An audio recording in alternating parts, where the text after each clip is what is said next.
Episode 109, Two Chaps, Many Cultures. So you've landed. You're there. You're in a new place. You don't know anybody. The old-fashioned networking brain might kick in, but there are really good ways, up-to-date ways to do it. And we're going to talk to somebody today to give us a little bit of advice in that area. Stick around.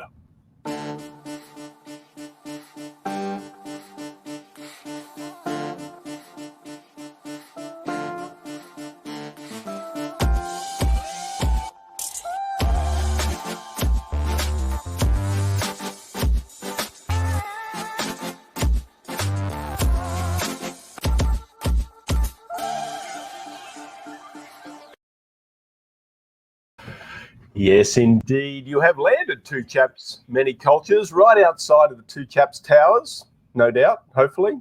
And who gave you landing permission? Who gave you permission to land? This is Corona times. We don't let anybody in here. That's right. Wow. Nobody at all. This is the show of culture, the culture of business and the business of culture. If you like what you hear and see, please comment in the comments below, share it out to your friends, and please subscribe to our YouTube channels. Yes, How are you today, sir? I'm marvelous, splendid, fabulous. Good to see you again. I can't believe you landed. You're here. Right. We did. We got in, we got clearance. It's all good. We have a few newcomers here. I love it. And when newcomers come here, they are, as you and I know well, they're often overwhelmed with all these new things that they encounter. And then they have to make it work somehow, right? They have to get to work and make it work and put themselves to work. And the phrasing I used for teasing up this episode is, what you know is what got you here. Who you know will determine how much further you'll get. And who you know is the network you built. But now you're abroad and you probably left parts of your network behind because they didn't come with you. They may be with you virtually via the phone and the email, but you're in a new location. You're here on an assignment. You have to build out a new network. How are you going to do this? We have somebody who knows how to do this. Welcome to the Two Chaps Many Cultures studio, live from Toronto, Mr. Brent Edwards. How are you, Brent? Doing great. Hey. It's so great to see you guys live as much as possible in person. Brett, Christian, thanks for having me on the show. No problem at all. It's great to have you, sir. And you are coming from good old Toronto, as they say up there, right? That's right. How do they Toronto. say it? Let's settle this. Toronto. Toronto. I've had to learn how to say it correctly too, because I didn't grow up here. I grew up. Oh, you didn't? I spent time in Montreal and I grew up on the West Coast. So I was a newcomer to Toronto a few decades ago, but I didn't really know anyone when I got here either. Toronto. That's interesting. So the second T is silent, just like in the city that I live in, Atlanta. So yes. People think it's Atlanta. No, it's Atlanta. Double N. Oh, yeah. That's right. It's all those local idioms and local sayings and how to pronounce things. Sure. So you came from the West Coast. I'm presuming the Canadian West Coast, BC. Yes, I guess. Okay. That's right. And you relocated to Toronto and you had to reestablish your own network. And I guess that taught you a thing or two about how to do this, right? Oh, absolutely. Yeah, no, this is after university. So this is a while ago. But when I moved for work purposes, as many people do. And I had no connections. I knew I had a sister who was in Hamilton, who was close by, but that was it. So I guess I learned from the ground up that it was important to network and build relationships and build connections. And I've also had to go through a couple of layoffs in the past decade, as many people have, especially during COVID times, and just learned how important it is to have a strong professional network to achieve your goals. Now, I may be misconstruing this a little bit. However, my impression of the Canadian labor market or work market is that it's a bit differently handled than here in the United States, where Brett and I live. My impression of the Canadian labor market is that as Canada, as a country, as a society, is embracing truly embracing the fact that it's an immigration country. There are quotas of how many qualified people the country lets in, and there's a desire, it seems to me, of truly integrating the newcomers into Canadian society, mainly via their skills and talents, in order to put them to work properly within a well-designed and intentional network. So is your work, first of all, I applaud your work, because it's super critical to allow newcomers to establish these new roots in their networks. Would you see that as a mission for yourself is this a Canadian mindset to make sure that newcomers are in fact well integrated? I don't think I'm alone in terms of feeling that this is something really important.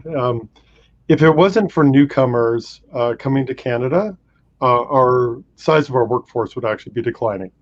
So the real, any growth in the workforce, because we have an aging population, it really comes from newcomers. There seems to be general support around the value that newcomers can provide. A lot of it is making sure that the newcomers, and I guess for myself, it's around, I'm a very patriotic Canadian. I want the country to succeed. And what's kind of driving me is making sure that we avoid buyer's remorse. We've got people who are economic immigrants who are choosing between many different places they could move and take their talents to. And I feel really strongly that we need to make sure that there isn't a sense of, 5 years after they've arrived that they're disappointed and they should have chosen a different country. So that's really partly what's, driving my mission and urge to help others to succeed, because when they succeed, our country will succeed. Beautifully said. Now, as I wish I could hear Brett's comments, we can't, because Sorry, you're still on mute. The quote of 2020. Yeah, I was on mute because I was coughing. I'm sorry. No, this is great. That is probably, in a nutshell, one of the greatest ways to invite and promote your country to an potential outside talent pool, which is rich and diverse, and brings a lot of real value to a country, right? A tremendous amount. Yeah. You've been doing this for a couple of summers and extended Canadian winters, I'm suspecting. Yes, they are. Depending on what part of the country, where I live in Toronto, we're kind of the equivalent of, I think we've been about Orlando in the States. We're in the far south of Canada. So, but again, most of us live in southern Canada. So, yeah, many a lot of Canadians in Orlando.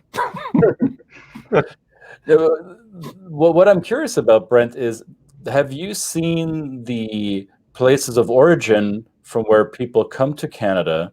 Has there been shifts over the course of your career? Is there any big trends, or has it always been a mixed bag? There's always been a diverse people coming from diverse regions of the world. In terms of economic upheaval and wars and famine, and that's probably have driven some of the refugees that are coming to the country, especially what happened in Syria and the Syrian refugees coming to the country. A lot of the people that I end up working with are economic class immigrants, so they have had to go through a scoring process, and based on their skills that they come with, those are the people that I feel I'm in the best position to help with in terms of their career or for them starting a business.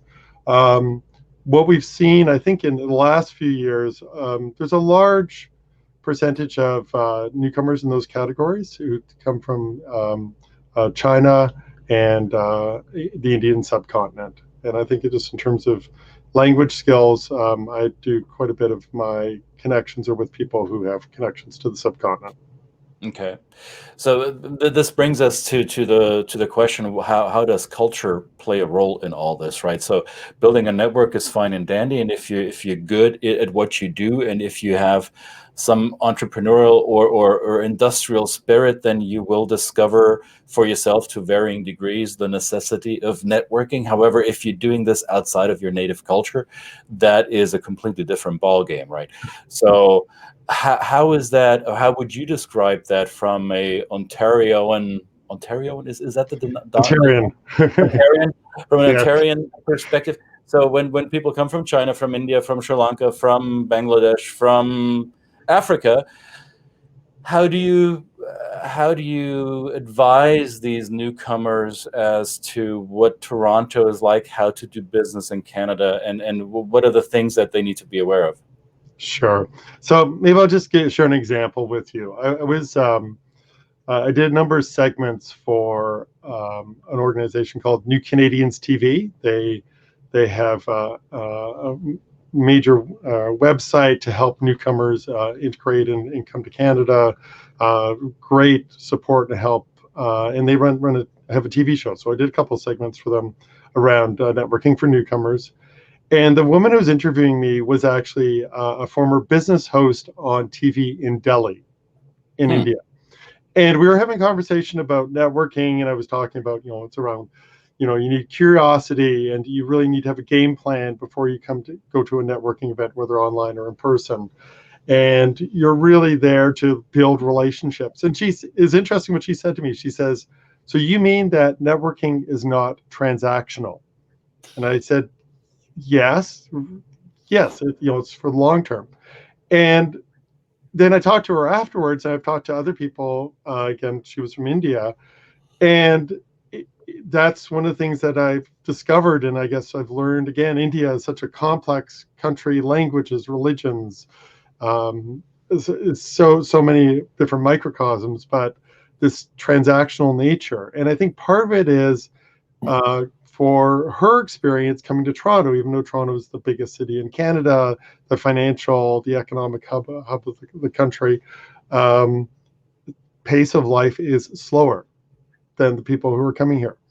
And that's where the relationships, we have 37 million people versus 1.3 billion, and this networking is not transactional kind of stuck with me as something to keep in mind and to share when I'm coaching people. Yeah. So how often do when we hear people talk about networking, I mean, the old-fashioned, it's old-fashioned, it's not old-fashioned, it's probably still relevant. But you get this kind of idea that a networking session is a very hyper, compacted process where you've got nothing but a short amount of chance to get as many cards into the hands of people. Yes. You've got to try and you've got to have an elevator pitch, the old elevator pitch. Yes. So Yes. You do that, and you're right. And I've done business in Canada, and it is even completely different from this side of the border, right? Where you've got this very kind of hyper. And I just went through a process of assessing platforms for virtual conferences because of the situation we're in at the moment. And I found that many of those platforms that were produced and created by North Americans, pretty much majorly the US people, the networking part of that was that kind of one-on-one speed dating type of thing.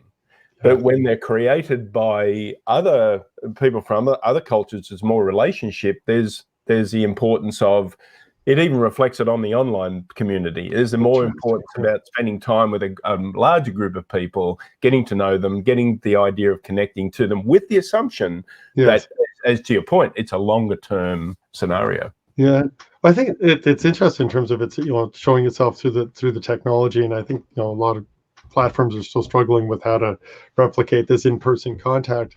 But I think part of it comes back to in terms of the strategy and why you're doing the networking and what kind of opportunities avail themselves. So in a normal year in Toronto, there's about 25,000 networking opportunities or networking events, and there's about 8,000 in Toronto itself.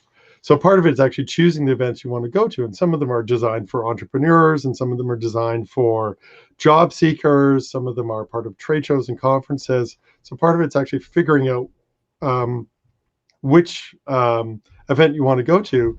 But I think the other thing I've learned is you don't want to make assumptions about the people that you're meeting. So some people come in, those are focused on like, I need to meet a person who's a vice president in this particular sector or industry.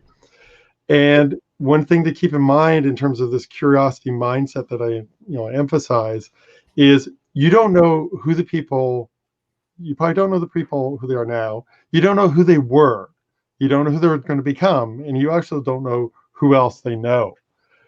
So it's really important that when you're thinking about who you're connecting with, that you also look at people who you may not have considered, who are outside of your network. I use an example around a stock portfolio. So if you had a stock portfolio of your key contacts and your relationships back in, let's say the end of February of this year, and most of them potentially, maybe they were in like the hospitality, the cruise industry, entertainment, tourism, which is an area I've been involved in the past. So it's what we call like a beach, the beach stock. So if you had almost all your contacts were in those industries, and then you accelerate now, and here we're at the beginning of December, those stocks in terms of their value in their sectors have definitely declined.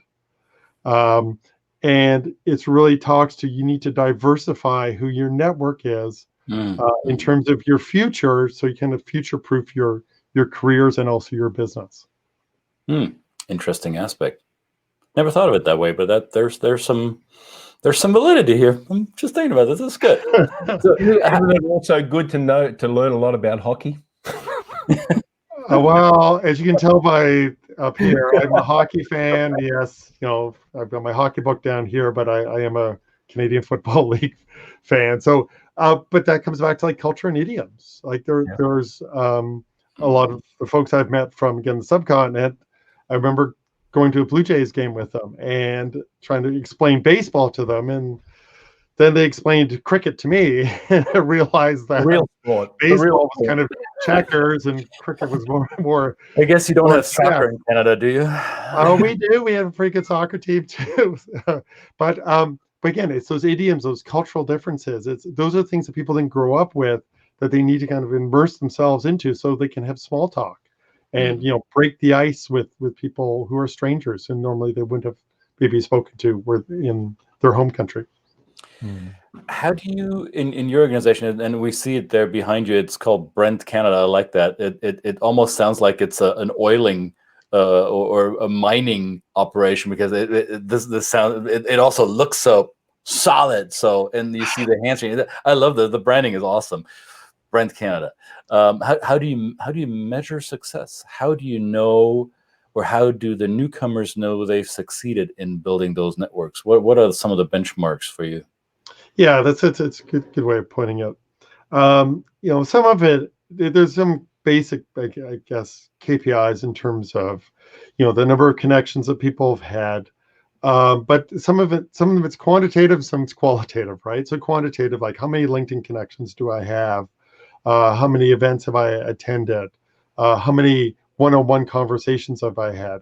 But I think some of it's also quantitative, which are a little harder to measure in terms of personal growth. So some of it is actually the level of confidence they have entering into conversation with people they've never met before. Mm-hmm. Like, for example, the three of us, we've had, a single conversation before our call today, even though, I've been following you online for several months, and great show, and happy to be on. But it's,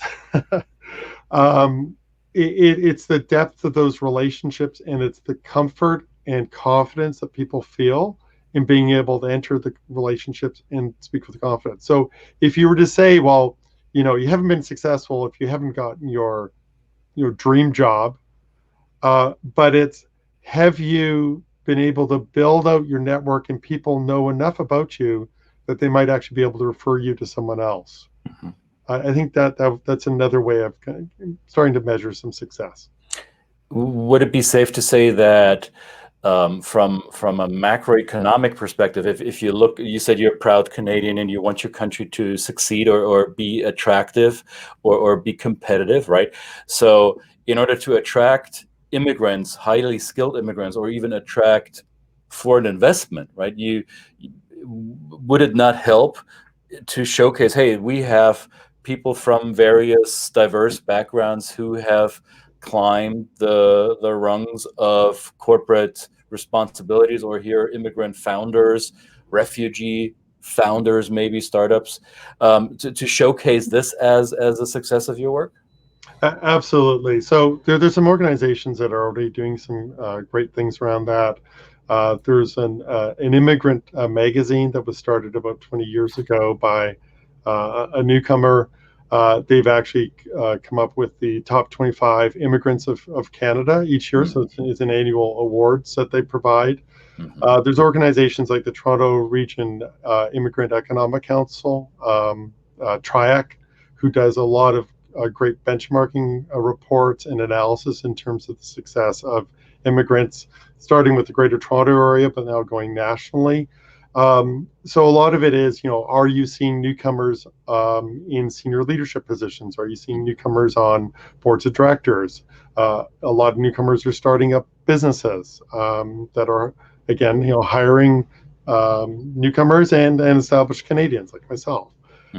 So there is a lot of good research that's being done across the country, and there is a way of recognizing success in business, and whether it's business, public sector, private sector, that's something again I could build on, but some of that's already being done to a great extent.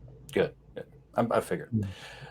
Now, Brett and I, we are suckers for nuance, and obviously we have our fun with national stereotypes, and especially when it's stereotypes about our own passport countries. Yes. We're no strangers to self-deprecation.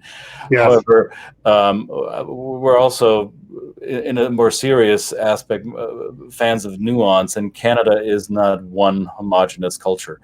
Toronto is arguably one of the most diverse places in the Americas, at least in my experience, and coast to coast, it's a huge country, right? So how would you, and being a transplant yourself, so how would, for an outsider who doesn't know this, and I'm talking to one of my clients who's now bringing somebody over from Europe to be working in the Toronto area soon, how do you explain to outsiders the nuanced differences between, let's say, British Columbia and Ontario, or Newfoundland? Oh, for sure. There's huge variations, and you've got, there's national differences, local differences. There's a corporate culture in terms of the companies you're joining have a big impact. So if I was to compare, so Vancouver and Toronto are probably the two cities I know the best. Vancouver, again, this is pre-COVID. Vancouver, if you got friends together and you said, we're going to go do something, you do it outside.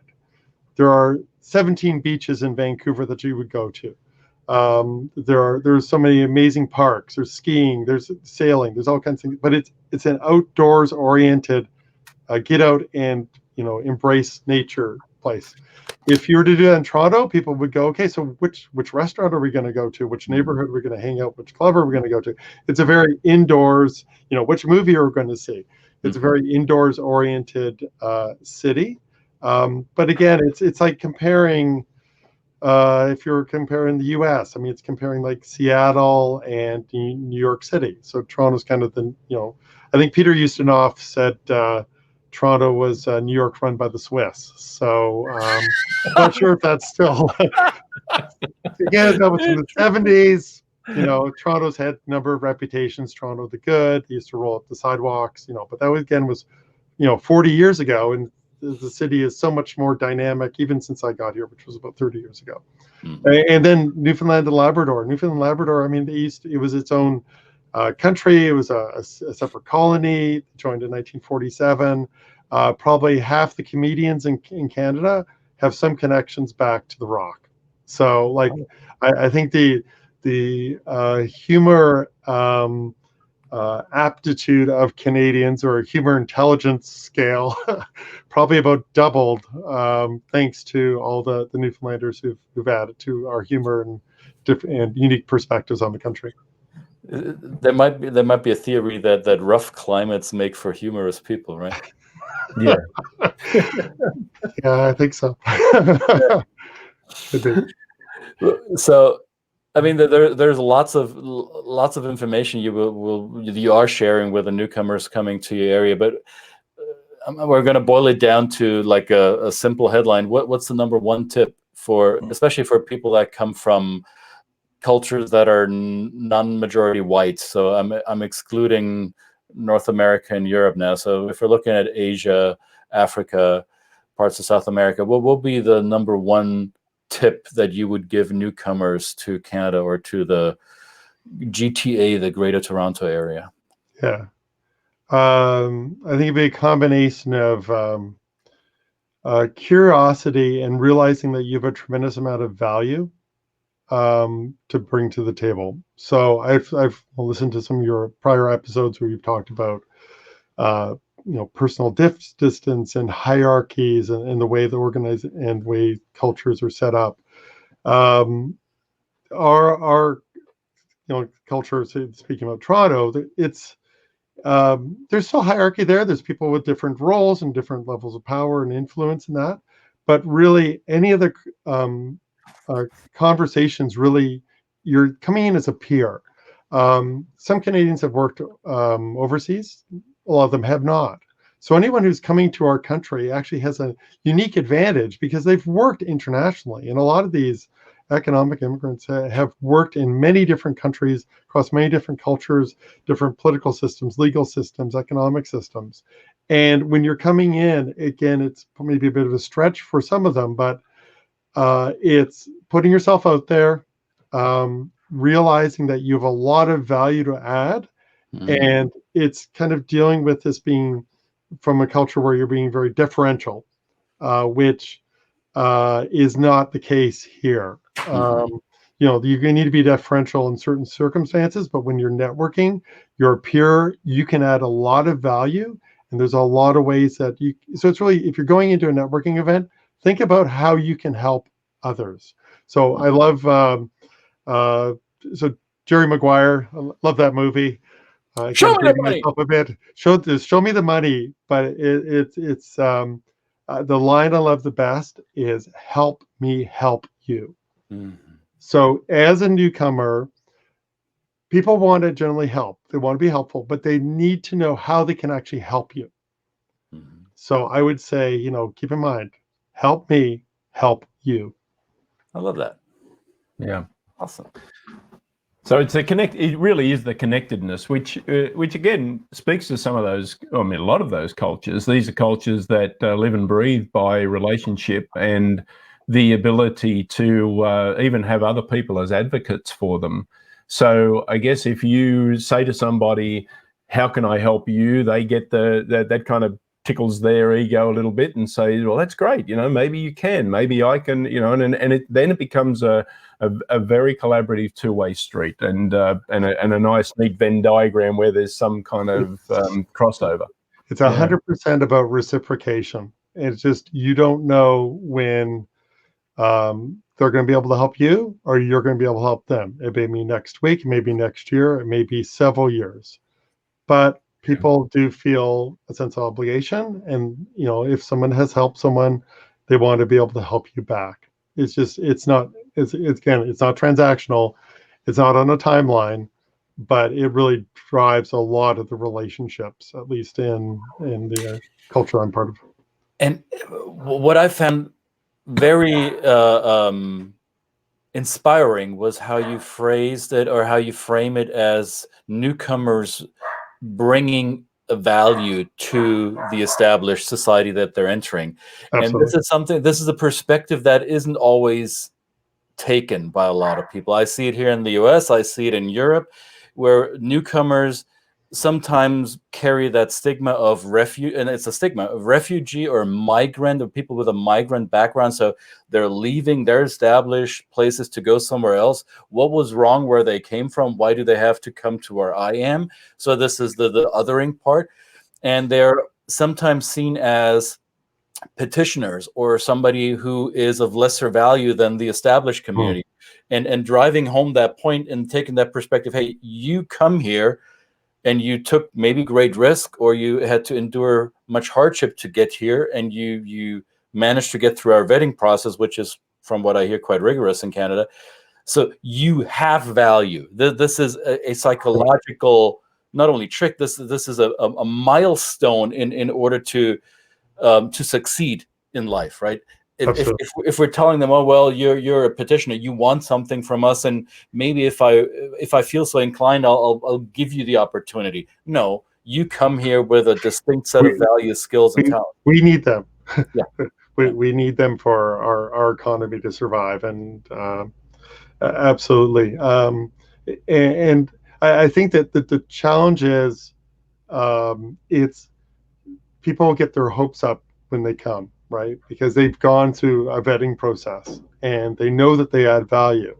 It's just once they arrive, like you said off the top, it's who they know, but it's also who knows them. So they need to get more people to know them. Right. Because yes, you can know a lot of people, but unless they're aware of who you are, it's I guess it's all comes down to like human potential, right?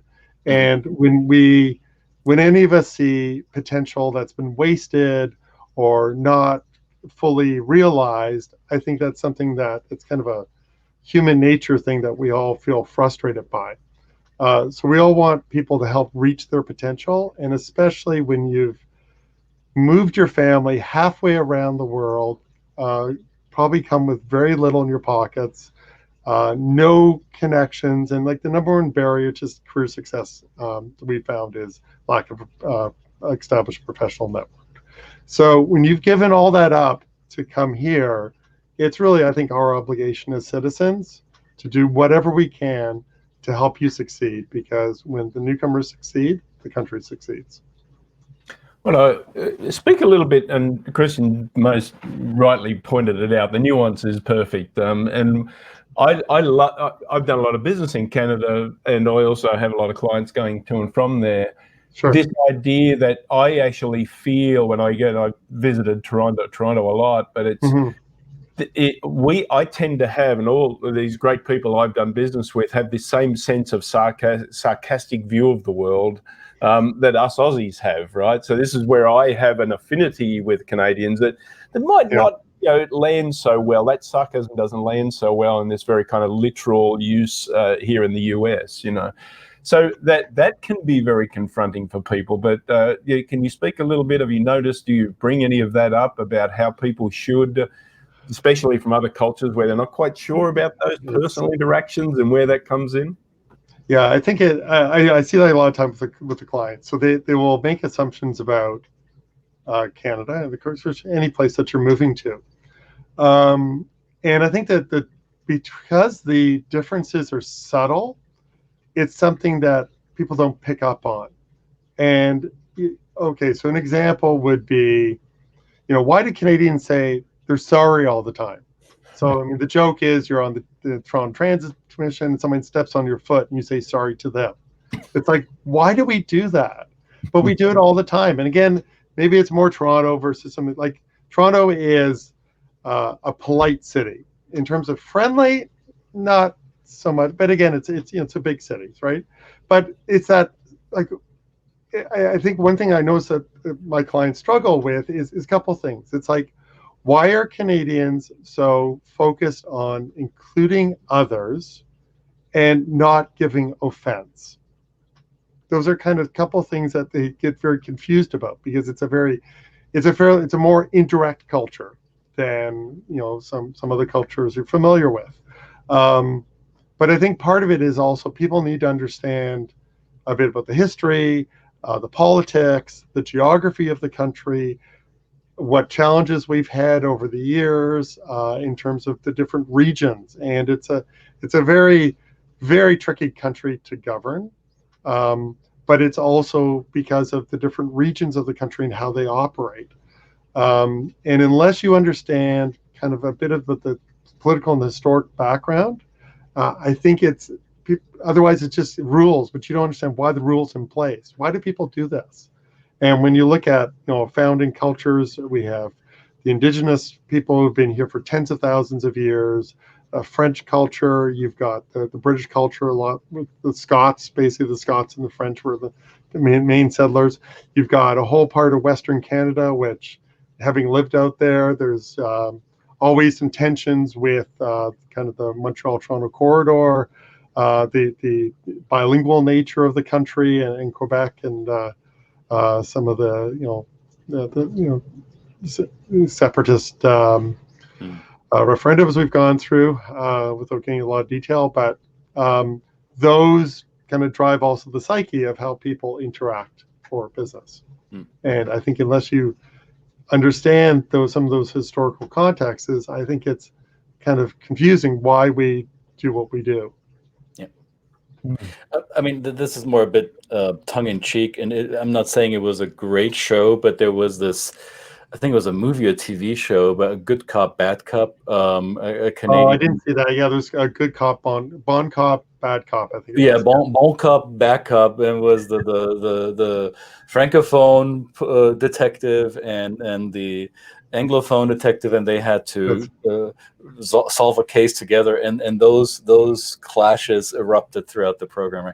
It is very, I mean, it harped on those stereotypes. However, if you're completely unfamiliar with the dynamic in Canada, I think that might be at least an entry level as to familiarize yourself with that.